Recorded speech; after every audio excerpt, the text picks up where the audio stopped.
ದಾವಣಗೆರೆ ಕದನ, ರಿಪಬ್ಲಿಕ್ ಕೋಟೆಯಲ್ಲಿ ಬೆರುಕು, ಮುಸ್ಲಿಮರ ನ್ಯಾಯದ ಕೂಗು ಮತ್ತು ಫ್ಯಾಮಿಲಿ ಪಾಲಿಟಿಕ್ಸ್ನ ಹೈ ಡ್ರಾಮಾ. ನಮಸ್ಕಾರ ಸ್ನೇಹಿತರೆ, ಫಸ್ಟ್ ಕನ್ನಡಕ್ಕೆ ಸ್ವಾಗತ. ಇದು ಎಡಿಟರ್ ಸ್ಪೆಷಲ್.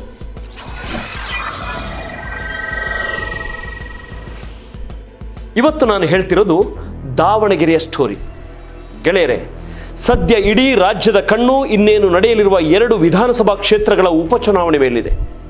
ರಾಜ್ಯ ರಾಜಕಾರಣದಲ್ಲಿ ಭಾರೀ ಸಂಚಲನ ಮೂಡಿಸಿರುವ, ಎಲ್ಲರೂ ಎದುರು ನೋಡ್ತಾ ಇರೋ ಆ 2 ಕ್ಷೇತ್ರಗಳು ಯಾವುದು ಅಂದರೆ, ಒಂದು ಉತ್ತರ ಕರ್ನಾಟಕದ ಬಾಗಲಕೋಟ ವಿಧಾನಸಭಾ ಕ್ಷೇತ್ರ, ಎರಡನೆಯದು ಮಧ್ಯ ಕರ್ನಾಟಕದ ದಾವಣಗೆರೆ ದಕ್ಷಿಣ ವಿಧಾನಸಭಾ ಕ್ಷೇತ್ರ.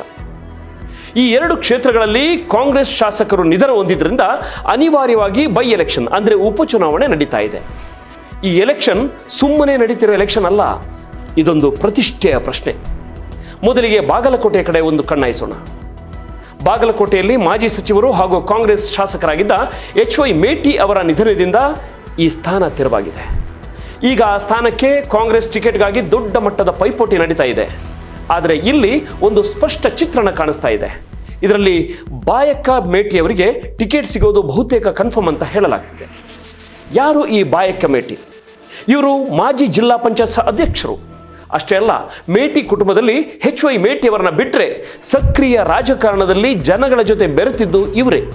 ಹಾಗಾಗಿ ಅನುಕಂಪದ ಅಲೆ ಮತ್ತು ಕೆಲಸದ ಅನುಭವ ಎರಡೂ ಕೂಡ ಇವರ ಪರವಾಗಿದೆ. ಇನ್ನೊಂದು ಕಡೆ ಬಿಜೆಪಿಯಿಂದ ಯಾರು ಅನ್ನೋದು. ಅಲ್ಲಿ ಮಾಜಿ ಶಾಸಕ ವೀರಣ್ಣ ಚರಂತಿಮಠಗೆ ಟಿಕೆಟ್ ಸಿಗೋದು ಬಹುತೇಕ ಖಚಿತವಾಗಿದೆ. ಹಾಗಾಗಿ ಬಾಗಲಕೋಟೆ ವಿಧಾನಸಭಾ ಕ್ಷೇತ್ರದ ಉಪಚುನಾವಣೆಗೆ ಅಷ್ಟೇನು ಕಾಂಪಿಟೇಷನ್ ಇಲ್ಲ, ದೊಡ್ಡ ಮಟ್ಟದ ರಂಗು ಕೂಡ ಇಲ್ಲ. ಅಲ್ಲಿ ನೇರ ಫೈಟ್ ಇರುತ್ತೆ, ಆದರೆ ಹೈ ಡ್ರಾಮಾ ಇರಲ್ಲ. ಆದರೆ ಅಸಲಿ ಆಟ ಇರೋದೇ ಬೇರೆ ಕಡೆ. ದಾವಣಗೆರೆ ದಕ್ಷಿಣ ವಿಧಾನಸಭಾ ಕ್ಷೇತ್ರದ ಬೈ ಎಲೆಕ್ಷನ್ಗೆ ಭಾರಿ ಪೈಪೋಟಿ ಕಂಡು ಬರ್ತಾ ಇದೆ. ಬರೀ ಕಂಡು ಬರ್ತಾ ಇರೋದಲ್ಲ, ದೊಡ್ಡ ಗುದ್ದಾಟನೇ ನಡೀತಾ ಇದೆ. ಯಾಕಂದ್ರೆ ಇಷ್ಟು ದಿನ ದಾವಣಗೆರೆಯ ಸಾಹುಕಾರ್ ಶಾಮನೂರು ಶಿವಶಂಕರಪ್ಪ ಅವರ ಉಪಸ್ಥಿತಿಯಲ್ಲಿ ಸುಮ್ಮನಿದ್ದ ಮುಸ್ಲಿಮರು ಶಾಮನೂರು ನಿಧನದ ನಂತರ ರಂಗಪ್ರವೇಶ ಮಾಡಿದ್ದಾರೆ. ದಶಕಗಳಿಂದ ಅಡಗಿದ್ದ ಅಸಮಾಧಾನ ಈಗ ಸ್ಫೋಟಗೊಂಡಿದೆ.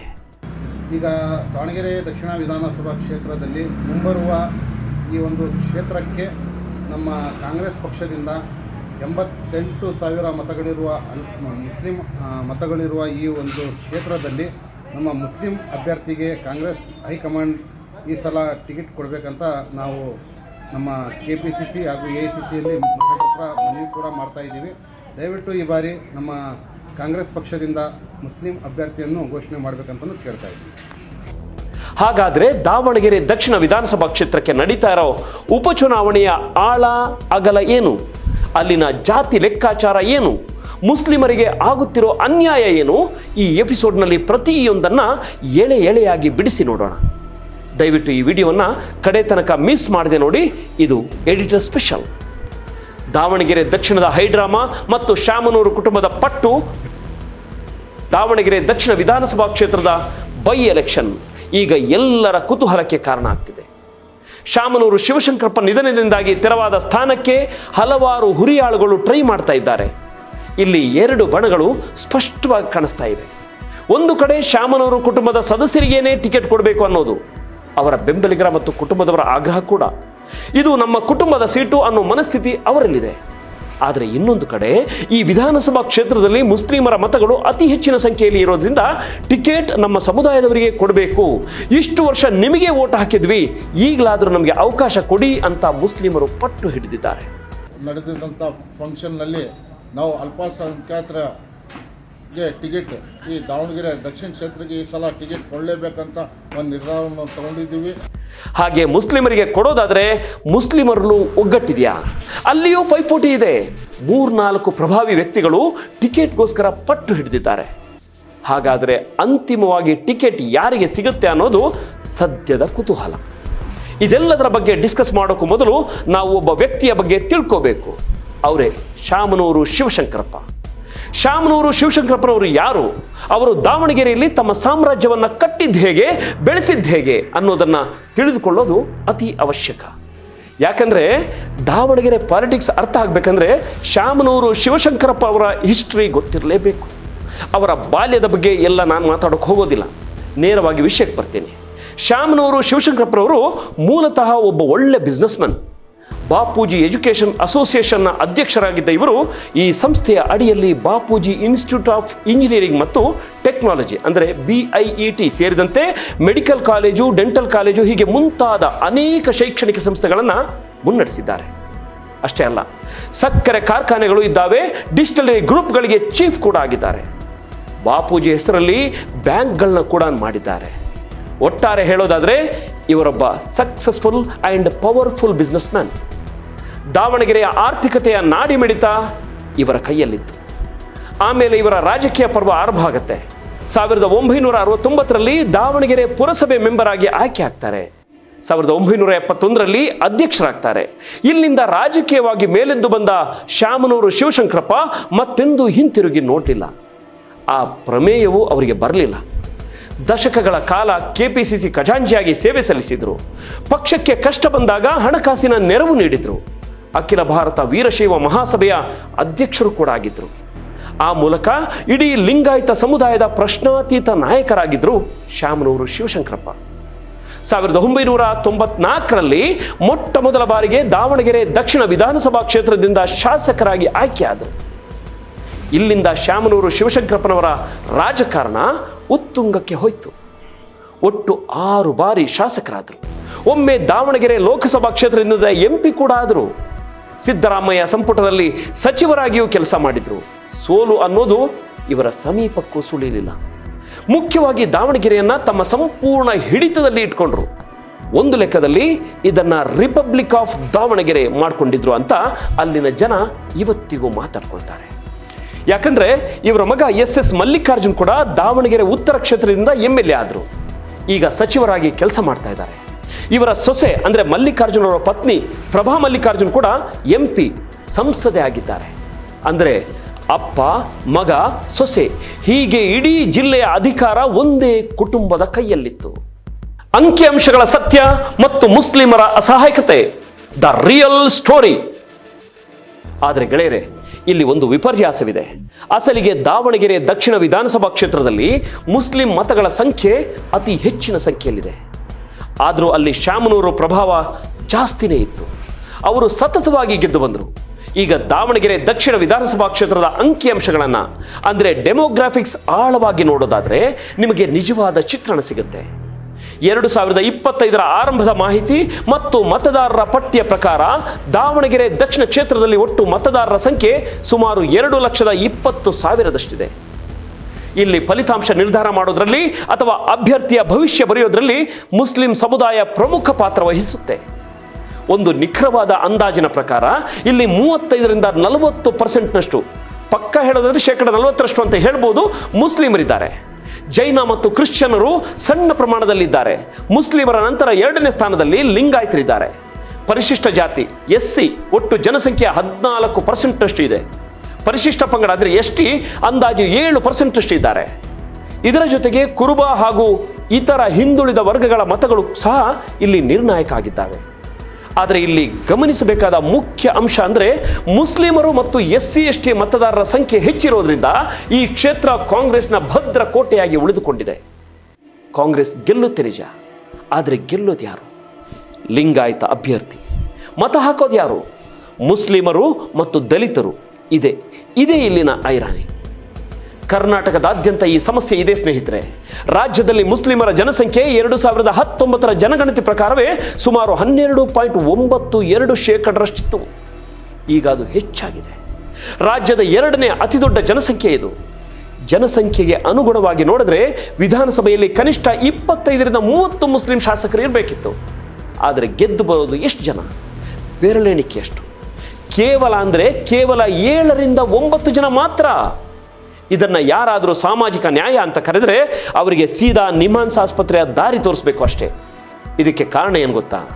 ರಾಜಕೀಯ ಪಕ್ಷಗಳ ಗೆಲ್ಲುವ ಕುದುರೆ ಅಂದರೆ ವಿನ್ನಾಬಿಲಿಟಿ ಅನ್ನೋ ಸಬೂಬು. ಮುಸ್ಲಿಮರು ಹೆಚ್ಚಿರುವ ಕ್ಷೇತ್ರಗಳಲ್ಲಿ, ಉದಾಹರಣೆಗೆ ದಾವಣಗೆರೆ ದಕ್ಷಿಣ, ಹಿಂದೂ ಮತಗಳು ಧ್ರುವೀಕರಣ ಆಗುತ್ತವೆ ಅಥವಾ ಹಿಂದೂಗಳು ಮುಸ್ಲಿಂ ಅಭ್ಯರ್ಥಿಗೆ ಓಟು ಹಾಕಲ್ಲ ಅನ್ನೋ ಭಯ ಹುಟ್ಟಿಸಿ ಅಲ್ಲಿಯೂ ಹಿಂದೂ ಅಭ್ಯರ್ಥಿಯನ್ನೇ ನಿಲ್ಲಿಸ್ತಾರೆ. ಮುಸ್ಲಿಮರಿಗೆ ಬೇರೆ ದಾರಿ ಇಲ್ಲದೆ ಬಿಜೆಪಿಯನ್ನು ಸೋಲಿಸಲು ಕಾಂಗ್ರೆಸ್ನ ಹಿಂದೂ ಅಭ್ಯರ್ಥಿಗೆ ಓಟ್ ಹಾಕಬೇಕಾಗತ್ತೆ. ಆದರೆ ಹಿಂದೂಗಳು ಹೆಚ್ಚಿರುವ ಕ್ಷೇತ್ರದಲ್ಲಿ ಮುಸ್ಲಿಂ ಅಭ್ಯರ್ಥಿಯನ್ನು ನಿಲ್ಲಿಸುವ ಧೈರ್ಯವನ್ನು ಯಾವ ಪಕ್ಷವೂ ಮಾಡಲ್ಲ. ಅಂದರೆ ಮುಸ್ಲಿಮರು ಎಲ್ಲರಿಗೂ ವೋಟ್ ಹಾಕಬೇಕು, ಆದರೆ ಮುಸ್ಲಿಮರಿಗೆ ಯಾರೂ ವೋಟ್ ಹಾಕಲ್ಲ ಅನ್ನೋ ಅಲಿಖಿತ ನಿಯಮ ಜಾರಿಯಲ್ಲಿದೆ. ದಾವಣಗೆರೆ ದಕ್ಷಿಣ ಇದಕ್ಕೆ ಬೆಸ್ಟ್ ಉದಾಹರಣೆ. 40% ಜನಸಂಖ್ಯೆ ಇದ್ದರೂ ಇಷ್ಟು ವರ್ಷ ಇಲ್ಲಿ ಮುಸ್ಲಿಂ ಶಾಸಕ ಇರಲಿಲ್ಲ ಅಂದರೆ ನೀವೇ ಯೋಚನೆ ಮಾಡಿ. ಕುಟುಂಬ ರಾಜಕಾರಣದ ಕರಾಳ ಮುಖ ಮತ್ತು ಬ್ಲ್ಯಾಕ್ ಮೇಲ್ ತಂತ್ರ. ಈಗ ಮತ್ತೊಂದು ಪ್ರಮುಖ ವಿಷಯಕ್ಕೆ ಬರೋಣ. ಶಾಮನೂರು ಶಿವಶಂಕರಪ್ಪ ನಿಧನದಿಂದ ಈ ಕ್ಷೇತ್ರಕ್ಕೆ ಬೈ ಎಲೆಕ್ಷನ್ ನಡೀತದೆ. ಹೀಗಾಗಿ ಇಲ್ಲಿ ಕ್ಯಾಂಡಿಡೇಟ್ ಯಾರಾಗಬೇಕು ಅನ್ನೋ ವಿಚಾರದಲ್ಲಿ ದೊಡ್ಡ ಮಟ್ಟದ ಕಿತ್ತಾಟ ನಡೀತಾ ಇದೆ. ಇಲ್ಲಿ ಶಾಮನೂರು ಶಿವಶಂಕರಪ್ಪನವರ ಮೊಮ್ಮಗ ಅಂದರೆ SS ಮಲ್ಲಿಕಾರ್ಜುನ ಮತ್ತು ಪ್ರಭಾ ಮಲ್ಲಿಕಾರ್ಜುನ ಅವರ ಮಗ ಸಮರ್ಥ್ ಮಲ್ಲಿಕಾರ್ಜುನ ಅವರಿಗೆ ಟಿಕೆಟ್ ಕೊಡಬೇಕು ಅನ್ನೋ ಮಾತು ಜೋರಾಗಿ ಕೇಳಿ ಬರ್ತಾ ಇದೆ. ಆದರೆ ಕಾರ್ಯಕರ್ತರಲ್ಲಿ ಒಂದು ಪ್ರಶ್ನೆ ಇದೆ. ಒಂದೇ ಕುಟುಂಬದವರು ಎಲ್ಲಿ ತನಕ ರಾಜಕಾರಣ ಮಾಡಬೇಕು? ಅಪ್ಪ ಮಂತ್ರಿ, ಅಮ್ಮ MP, ತಾತ ಶಾಸಕ. ಈಗ ತಾತನ ಜಾಗಕ್ಕೆ ಮೊಮ್ಮಗನ? ಬೇರೆಯವರಿಗೂ ಕೊಡ್ರಿ, ಮುಖ್ಯವಾಗಿ ಮುಸ್ಲಿಮರಿಗೆ ಕೊಡಿ ಅನ್ನೋ ವಾದಗಳು ನಡೀತಾ ಇದ್ದಾವೆ. ಯಾಕಂದ್ರೆ ಮುಸ್ಲಿಮರು ಹೆಚ್ಚಿರೋ ಕ್ಷೇತ್ರ ಅದು. ಇಷ್ಟು ದಿನ ಶಾಮನೂರು ಶಿವಶಂಕರಪ್ಪನವರ ಮೇಲೆ ಗೌರವ ಇಟ್ಕೊಂಡು ಅಲ್ಲಿನ ಮುಸ್ಲಿಮರು ಅವರನ್ನು ಗೆಲ್ಲಿಸ್ತಾ ಬಂದಿದ್ದಾರೆ. ಜಿಲ್ಲೆ ಹೊಸದಾಗಿ ಆದಾಗಿಂದ 3 ಸರ್ತಿ ಜಿಲ್ಲಾಧ್ಯಕ್ಷರಾಗಿದ್ರಿ. ಎಲ್ಲ ಬೇಕಾದಷ್ಟು ನಮ್ಮ ಜಿಲ್ಲೆಯಲ್ಲಿ ಪಾರ್ಟಿ ಆರ್ಗನೈಸ್ ಮಾಡಿದ್ದೀರಿ. ನೀವು ಈ ಸರ್ತಿ ನೀವು ಯಾವುದೇ ಕಾರಣಕ್ಕೆ ಟಿಕೆಟ್ ತಗೊಳ್ಳಿ, ನಾವೆಲ್ಲ ನಿಮ್ಮ ಜೊತೆಗೆ ಇರ್ತೀವಿ ಅಂತ ಎಲ್ಲ ಇಡೀ ಜಿಲ್ಲೆಯಾದ್ಯಂತ ನನಗೆಲ್ಲ ಮುಖಂಡರುಗಳು ಬಂದು ಒತ್ತಾಯ ಮಾಡಿದ್ದಾರೆ ಇವತ್ತು. ಮತ್ತು ಒಂದು ರೆಸೊಲ್ಯೂಷನ್ ಸಹ ಪಾಸ್ ಮಾಡಿದ್ದಾರೆ. ನಾವು ಈ ಸರ್ತಿ ಯಾವುದೇ ಕಾರಣಕ್ಕೆ ನಿಮ್ಮ ಜೊತೆಗೆ ಇರ್ತೀವಿ, ನೀವು ಟಿಕೆಟ್ ತಗೊಳ್ಳಿ ಅಂತ ಹೇಳಿದ್ದಾರೆ. ಅದರ ಪ್ರಕಾರ ಶಿವಶಂಕರಪ್ಪರು, ಮಾನ್ಯ ದಿವಂಗತ ಶಿವಶಂಕರಪ್ಪರು ಜಾಗ ಖಾಲಿಯಾಗುತ್ತೆ. ನಾವು ಅಲ್ಲಿವರೆಗೆ ನಾವು ಇವತ್ತು ಏನಿಗೆ ನಾವು ಡಿಮ್ಯಾಂಡ್ ಮಾಡ್ತಾ ಇದ್ದೀವಿ, ಕೇಳ್ತಾ ಇದ್ದೀವಿ, ಆ ಟೈಪ್ ನಾವು ಯಾವಾಗಲೂ ಕೇಳಿಲ್ಲ. ಈ ಸರ್ತಿ ಯಾಕೆ ಕೇಳ್ತಾ ಇದ್ದೀವಿ ಅಂತ ಹೇಳಿದರೆ, ಶಿವಶಂಕರಪ್ಪರು 30 ವರ್ಷ ನಮಗೆ ಪ್ರತಿನಿಧಿಸಿದ್ದಾರೆ. ಆ ಒಂದು 30 ವರ್ಷದ ಇರೋ ಲೀಡರ್ಶಿಪ್ಪು ಈಗ ತೀರ್ಕೊಂಡಲ್ಲಿ ಖಾಲಿಯಾಗಿಲ್ಲ. ನಮಗೆ ಕೊಡ್ರಪ್ಪ, ಅದು ನಾವು ಇದು ಕೊಟ್ಟು ನಮಗೆ ನೀವು ನಿಲ್ಲಿಸಿ ನೀವೇ ಗೆಲ್ಲಿಸ್ಕೊಂಬರ್ರಿ ಅಂತ ನಾವು ಎಲ್ಲ ಜಿಲ್ಲೆಯ ಕಾಂಗ್ರೆಸ್ ಮುಖಂಡರುಗಳು, ಇನ್ಕ್ಲೂಡಿಂಗ್ ಜಿಲ್ಲಾ ಮಂತ್ರಿಯವರು, MP ಅವರು, ಎಲ್ಲ ಶಾಸಕರುಗಳಲ್ಲಿ ಕೇಳ್ಕೊಂತಾರೆ. ಇವತ್ತು ನಮ್ಮ ಸಭೆಯಲ್ಲಿ ಅದೊಂದು ರೆಸಲ್ಯೂಷನ್ ಪಾಸ್ ಮಾಡಿದ್ದಾರೆ. ಎಲ್ಲ ಜಿಲ್ಲೆಯಾದ್ಯಂತ ಎಲ್ಲ ಶಾಸಕರುಗಳು ನಮ್ಮ ಈ ಒಂದು ಕೂಗಿಗೆ ನಮ್ಮ ಧ್ವನಿ ಗೂಡಿಸಬೇಕು. ಎಲ್ಲರೂ ನಮ್ಮ ಜೊತೆಗೆ ಈ ಸರ್ತಿ ನಿಂತ್ಕೊಂಡು ಈ ಸರ್ತಿ ನಮಗೆ ಟಿಕೆಟ್ ಕೊಡಿಸಿ ಅಲ್ಪಸಂಖ್ಯಾತರನ್ನು ಗೆಲ್ಲಿಸ್ಕೊಂಡು ಬಂದರೆ ಜಿಲ್ಲೆಯಲ್ಲಿ 3 ಲಕ್ಷದ ಮೇಲೆ ಅಲ್ಪಸಂಖ್ಯಾತರ ಮತ ಇದೆ. ಅದು ಎಲ್ಲ ಬರುವಂಥ ಚುನಾವಣೆಗಳಲ್ಲಿ ನಿಮಗೆ ಅದು ಲಾಭ ಆಗುತ್ತೆ ಅಂತ ಹೇಳ್ತಾ, ಅಲ್ರಿ ಇವಾಗಲಾದರೂ ಮುಸ್ಲಿಮರಿಗೆ ಟಿಕೆಟ್ ಕೊಡಿ, ನಮ್ಮ ಋಣ ತೀರಿಸಿ ಅಂತ ಹೇಳಲಾಗ್ತಿದೆ. ಮುಸ್ಲಿಮರಿಗೆ ಟಿಕೆಟ್ ಕೊಡೋದಾದ್ರೆ ಅಲ್ಲಿ ಸಮರ್ಥರಿಲ್ವಾ? ಖಂಡಿತ ಇದ್ದಾರೆ. ಮುಸ್ಲಿಮರಲ್ಲೂ ಸಾಕಷ್ಟು ಮಂದಿ ಆಕಾಂಕ್ಷಿಗಳಿದ್ದಾರೆ. ಅದರಲ್ಲಿ ಪ್ರಮುಖವಾಗಿ ಕೇಳಿ ಬರ್ತಾ ಇರೋ ಹೆಸರು ವಿಧಾನ ಪರಿಷತ್ ಸದಸ್ಯರಾದ ಅಬ್ದುಲ್ ಜಬ್ಬಾರ್. ಹಿರಿಯ ನಾಯಕರು, ಅನುಭವಿಗಳು. ಇವರಾದ ಮೇಲೆ ಕಾಂಗ್ರೆಸ್ನಲ್ಲಿ ನಿಷ್ಠೆಯಿಂದ ಗುರುತಿಸಿಕೊಂಡಿರೋ ಸೈಯದ್ ಖಾಲಿದ್ ಅಹಮದ್ ಮತ್ತು ಅಯೂಬ್ ಪೈಲ್ವಾನ್ ಇವರ ಹೆಸರುಗಳು ಕೂಡ ಓಡಾಡ್ತಾ ಇದ್ದಾವೆ. ಈ ನಡುವೆ ನೋಡಿ, ಇತ್ತೀಚೆಗೆ ಒಂದು ಸಡನ್ ಆಗಿ ಶಾಕಿಂಗ್ ಸುದ್ದಿ ಬಂತು. ಮಿನಿಸ್ಟರ್ SS ಮಲ್ಲಿಕಾರ್ಜುನ ಅವರು ಏಕಾಏಕಿ CM ಸಿದ್ದರಾಮಯ್ಯ ಹತ್ರ ಹೋಗಿ ಸರ್, ನನಗೆ ಮಂತ್ರಿಗಿರಿ ಬೇಡ, ಸಾಕಾಗಿ ಹೋಗಿದೆ, ರಾಜೀನಾಮೆ ಕೊಡ್ತೀನಿ ಅಂತ ಹೇಳಿದ್ರಂತೆ. ಅದಕ್ಕೆ CM ಸಿದ್ದರಾಮಯ್ಯನವರು ಗಾಬರಿಯಾಗಿ, ಯಾಕ್ರಿ ಸಡನ್ ಆಗಿ ಏನಾಯ್ತು ನಿಮಗೆ? ಎಲ್ಲನೂ ಚೆನ್ನಾಗಿದೆ ಅಲ್ವಾ, ನಿಮ್ಮ ಮೇಲೆ ಅಪವಾದಗಳೇನು ಬಂದಿಲ್ಲ, ಮಾಡ್ಕೊಂಡು ಹೋಗ್ರಿ ಅಂತ ಸಮಾಧಾನ ಮಾಡಿದ್ರಂತೆ. ಆಮೇಲೆ ಇದ್ರ ಬಗ್ಗೆ ಊಹಾಪೋಹಗಳು ಹಬ್ಬಿದಾಗ CM ಸಿದ್ದರಾಮಯ್ಯನವರು ಖುದ್ದಾಗಿ ಪ್ರತಿಕ್ರಿಯೆ ಕೊಟ್ಟರು. ಇಲ್ಲ ಹಂಗೇನು ಆಗಿಲ್ಲ, S ಮಲ್ಲಿಕಾರ್ಜುನ ನನ್ನ ಹತ್ರ ಬಂದೂ ಇಲ್ಲ, ರಾಜೀನಾಮೆ ಕೊಡ್ತೀನಿ ಅಂತ ಹೇಳಲೂ ಇಲ್ಲ ಅಂತ ಒಂದು ಸ್ಪಷ್ಟೀಕರಣ ಕೊಟ್ಟರು. ಆದರೆ ದಾವಣಗೆರೆಯ BJP ನಾಯಕರುಗಳು ಮತ್ತು ರಾಜಕೀಯ ಪಂಡಿತರು ಹೇಳ್ತಾ ಇರೋದೇ ಬೇರೆ. ಇದೊಂದು ಪಕ್ಕಾ ಪೊಲಿಟಿಕಲ್ ಡ್ರಾಮಾ ಅಂತಾರೆ ಅವರು. SS ಮಲ್ಲಿಕಾರ್ಜುನ್ ಮಂತ್ರಿಗಿರಿಗೆ ರಾಜೀನಾಮೆ ಕೊಡ್ತೀನಿ ಅಂತ ಬ್ಲ್ಯಾಕ್ ಮೇಲ್ ಮಾಡ್ತಿದ್ದಾರೆ ಅನ್ನೋದು ಅವರ ಆರೋಪ. ಯಾಕೆ ಬ್ಲ್ಯಾಕ್ ಮೇಲ್? ಮಂತ್ರಿಗಿರಿಗೆ ರಾಜೀನಾಮೆ ಕೊಟ್ಟು ಹೈಕಮಾಂಡ್ ಮೇಲೆ ಒತ್ತಡ ಹಾಕಿ ದಾವಣಗೆರೆ ದಕ್ಷಿಣದ ಟಿಕೆಟ್ ಅನ್ನ ತಮ್ಮ ಮಗನಿಗೆ ಅಂದರೆ ಸಮರ್ಥ್ ಮಲ್ಲಿಕಾರ್ಜುನಿಗೆ ಕೊಡಿಸೋ ಪ್ರಯತ್ನ ಮಾಡ್ತಿದ್ದಾರೆ ಅಂತ BJP ನಾಯಕರು ನೇರವಾಗಿ ಆರೋಪ ಮಾಡಿದ್ದಾರೆ. ನೋಡಿ, SS ಮಲ್ಲಿಕಾರ್ಜುನ್ ಅವರಿಂದ ಈ ಪ್ರಯತ್ನ ಆಗಿರೋ ಸಾಧ್ಯತೆ ಇದೆ. ಯಾಕಂದ್ರೆ ದಾವಣಗೆರೆ ಮಂದಿ ಮಾತಾಡ್ಕೊಳ್ಳೋ ಪ್ರಕಾರ ದಾವಣಗೆರೆ ಶಾಮನೂರು ಫ್ಯಾಮಿಲಿಗೆ ರಿಪಬ್ಲಿಕ್ ಆಫ್ ದಾವಣಗೆರೆ ಆಗಿದೆ. ಆ ಕೋಟೆ ಬಿಟ್ಟು ಕೊಡೋಕೆ ಅವರು ರೆಡಿ ಇಲ್ಲ. ಹೀಗಾಗಿ ಈಗ ಟಿಕೆಟ್ ಬೇರೆಯವರಿಗೆ ಅಂದರೆ ಮುಸ್ಲಿಮರಿಗೆ ಸಿಕ್ಕರೆ ಅದನ್ನು ಮತ್ತೆ ಫ್ಯೂಚರ್ನಲ್ಲಿ ಉಳಿಸ್ಕೊಳ್ಳೋದು ಕಷ್ಟ ಅನ್ನೋ ಸತ್ಯ ಎಸ್ ಮಲ್ಲಿಕಾರ್ಜುನ್ ಅವರಿಗೆ ಗೊತ್ತಾಗಿದೆ. ಒಮ್ಮೆ ಕೈ ಜಾರಿದರೆ ಮುಗೀತು. ಹೀಗಾಗಿ ಪಾಳೆ ಪಟ್ಟಾಗಿರೋ ಆ ಕ್ಷೇತ್ರದಲ್ಲಿ ತಮ್ಮ ಕುಟುಂಬಕ್ಕೆ ಟಿಕೆಟ್ ಕೇಳೋ ಪ್ರಯತ್ನವನ್ನ ಎಮೋಷನಲ್ ಬ್ಲ್ಯಾಕ್ ಮೇಲ್ ಮೂಲಕ ಎಸ್ ಮಲ್ಲಿಕಾರ್ಜುನ ಮಾಡ್ತಾ ಇದ್ದಾರೆ. ಕಾಂಗ್ರೆಸ್ ಇಕ್ಕಟ್ಟು ಮತ್ತು ಸೋಲಿಸುವ ಕುತಂತ್ರ. ಈ ನಡುವೆ ಮುಸ್ಲಿಂ ಸಮುದಾಯಕ್ಕೆ ಟಿಕೆಟ್ ಸಿಗಬೇಕು ಅನ್ನೋ ಮಾತುಗಳು ಹಿಂದೆಂದಿಗಿಂತಲೂ ಹೆಚ್ಚಾಗಿ ಕೇಳಿ ಬರ್ತಾ ಇದೆ. ಇದಕ್ಕೆ ಅನುಗುಣವಾಗಿ ದಾವಣಗೆರೆಯ ಮುಸ್ಲಿಂ ಸಮಾಜದಲ್ಲೂ ಚಟುವಟಿಕೆಗಳು ಜೋರಾಗಿ ನಡೀತಾ ಇದ್ದಾವೆ. ಸಭೆಗಳು ನಡೀತಿವೆ, ಹೈಕಮಾಂಡ್ಗೆ ಮನವಿಗಳು ಹೋಗ್ತಿವೆ. ಇಲ್ಲಿ ಕಾಂಗ್ರೆಸ್ ಪಕ್ಷ ದೊಡ್ಡ ಇಕ್ಕಟ್ಟಿನಲ್ಲಿ ಅಂದರೆ ಡಲೈಮದಲ್ಲಿ ಸಿಕ್ಕಾಕೊಂಡಿದೆ. ದಾವಣಗೆರೆ ವಿಚಾರದಲ್ಲಿ ಒಂದು ಕಡೆ ಬಲಿಷ್ಠ ಕುಟುಂಬ ಇದೆ, ಹಣಬಲ ತೋಳ್ಬಲ ಎಲ್ಲವೂ ಇದೆ. ಇನ್ನೊಂದು ಕಡೆ ಪರಂಪರಾಗತವಾಗಿ ವೋಟ್ ಹಾಕೊಂಡು ಬಂದಿರೋ ಮುಸ್ಲಿಂ ಸಮುದಾಯ ಇದೆ. ಲೆಕ್ಕಾಚಾರ ಸಿಂಪಲ್ ಆದರೂ ಕಷ್ಟವಾಗಿದೆ. ಮುಸ್ಲಿಮರಿಗೆ ಟಿಕೆಟ್ ಕೊಟ್ಟರೆ ಶಾಮನೂರು ಕುಟುಂಬಕ್ಕೆ ಸಿಟ್ಟು ಬರುತ್ತೆ, ಶಾಮನೂರು ಕುಟುಂಬಕ್ಕೆ ಟಿಕೆಟ್ ಕೊಟ್ಟರೆ ಮುಸ್ಲಿಮರಿಗೆ ಸಿಟ್ಟು ಬರುತ್ತೆ. ಅಂದರೆ ಅತ್ತ ಹೋದರೆ ದರಿ ಇತ್ತ ಬಂದರೆ ಪುಲಿ ಅನ್ನೋ ಪರಿಸ್ಥಿತಿಯಲ್ಲಿ ಕಾಂಗ್ರೆಸ್ ಇದೆ. ಇಷ್ಟು ದಿನ ಶಾಮನೂರು ಕುಟುಂಬವನ್ನು ಕಣ್ಮುಚ್ಚಿಕೊಂಡು ಬೆಂಬಲಿಸ್ಕೊಂಡು ಬಂದಿರೋ ಮುಸ್ಲಿಮರು ಈ ಸರ್ತಿ ಒಂದೇ ಒಂದು ಸಲ ನಮಗೆ ಟಿಕೆಟ್ ಕೊಡಿ, ನಾವು ಶಾಸಕರಾಗಬೇಕು, ನಮ್ಮ ಸಮಸ್ಯೆಗಳನ್ನು ನಾವೇ ಬಗೆಹರಿಸ್ಕೊಳ್ತೀವಿ ಅಂತ ಹಠ ಹಿಡಿದಿದ್ದಾರೆ. ಆದರೆ ದಾವಣಗೆರೆಯಲ್ಲಿ ಇನ್ನೊಂದು ಅಪಾಯಕಾರಿ ಮಾತು ಅಂದರೆ ಕಾನ್ಸ್ಪಿರಸಿ ಥಿಯರಿ ಕೇಳಿ ಬರ್ತಾ ಇದೆ. ಇದನ್ನು ನೀವು ಗಮನವಿಟ್ಟು ಕೇಳಬೇಕು. ಒಂದು ವೇಳೆ ಕಾಂಗ್ರೆಸ್ ಹೈಕಮಾಂಡ್ ಮುಸ್ಲಿಮರಿಗೆ ಟಿಕೆಟ್ ಕೊಟ್ಟರೆ ಏನಾಗುತ್ತೆ? ಶಾಮನೂರು ಕುಟುಂಬ ಸುಮ್ಮನೆ ಕೂರುತ್ತಾ? No, never. ಶಾಮನೂರು ಕುಟುಂಬ ಪರೋಕ್ಷವಾಗಿ ಆ ಮುಸ್ಲಿಂ ಅಭ್ಯರ್ಥಿಯನ್ನು ಸೋಲಿಸೋ ಸಾಧ್ಯತೆ ಇದೆ. ಯಾಕಂದ್ರೆ ಇದು ಬೈ ಎಲೆಕ್ಷನ್, ಉಳಿದಿರೋ ಅವಧಿ ಕೇವಲ 2 ವರ್ಷ ಅಷ್ಟೇ. ಈಗೇನಾದರೂ ಮುಸ್ಲಿಂ ಅಭ್ಯರ್ಥಿ ಗೆದ್ದು ಬಿಟ್ರೆ ಆ ಕ್ಷೇತ್ರ ಶಾಶ್ವತವಾಗಿ ತಮ್ಮ ಕೈಯಿಂದ ತಪ್ಪಿ ಹೋಗ್ಬಿಡುತ್ತೆ ಅನ್ನೋ ಭಯ ಶಾಮನೂರು ಕುಟುಂಬಕ್ಕಿದೆ. ಹಾಗಾಗಿ ಈ ಬೈ ಎಲೆಕ್ಷನ್ನಲ್ಲಿ ಮುಸ್ಲಿಂ ಅಭ್ಯರ್ಥಿ ಸೋತರೆ ಹೈಕಮಾಂಡ್ಗೆ ನೋಡಿ ಮುಸ್ಲಿಮರಿಗೆ ಗೆಲ್ಲೋ ತಾಕತ್ತಿಲ್ಲ ಅಂತ ಹೇಳ್ಬೋದು. ಆಗ ಮುಂದೆ ಬರೋ 2028ರ ಸಾರ್ವತ್ರಿಕ ಚುನಾವಣೆಯಲ್ಲಿ ತಾವು ಮತ್ತೆ ಟಿಕೆಟ್ ಕೇಳಬಹುದು. ದಾವಣಗೆರೆ ಕ್ಷೇತ್ರವನ್ನ ತಮ್ಮ ಪಾಳೆ ಪಟ್ಟಾಗಿ ಉಳಿಸಿಕೊಳ್ಳಬಹುದು ಅನ್ನೋದು ಶಾಮನೂರು ಕುಟುಂಬದ ಕುತಂತ್ರದ ಲೆಕ್ಕಾಚಾರ ಇರಬಹುದು ಅಂತ ಹೇಳಲಾಗ್ತಿದೆ. ಹಿಂಗಂತ ದಾವಣಗೆರೆ ಮಂದಿ ರಸ್ತೆಯಲ್ಲಿ ನಿಂತು ಮಾತಾಡ್ಕೊಳ್ತಾ ಇದ್ದಾರೆ. ಇದು ಎಂಥ ದುರಂತ ಅಲ್ವಾ? ಸ್ವಪಕ್ಷದವರೇ ಅಭ್ಯರ್ಥಿಯನ್ನ ಸೋಲಿಸುವ ತಂತ್ರಗಾರಿಕೆ ರಾಜಕಾರಣದಲ್ಲಿ ಎಷ್ಟು ಸಹಜವಾಗಿ ಬಿಟ್ಟಿದೆ ನೋಡಿ. ನೋಡೋಣ ಮುಂದೇನಾಗುತ್ತೆ ಅಂತ. ದಾವಣಗೆರೆ ದಕ್ಷಿಣದ ಚೆಂಡು ಈಗ ಕಾಂಗ್ರೆಸ್ನ ಹೈಕಮಾಂಡ್ ಅಂಗಳದಲ್ಲಿದೆ. ಕಾಂಗ್ರೆಸ್ ಪಕ್ಷ ತಾನು ಪ್ರತಿಪಾದಿಸುವ ಸಾಮಾಜಿಕ ನ್ಯಾಯವನ್ನ ಎತ್ತಿ ಹಿಡಿಯುತ್ತಾ ಅಥವಾ ಕೇವಲ ಕುಟುಂಬ ರಾಜಕಾರಣಕ್ಕೆ ಮಣಿಯುತ್ತಾ?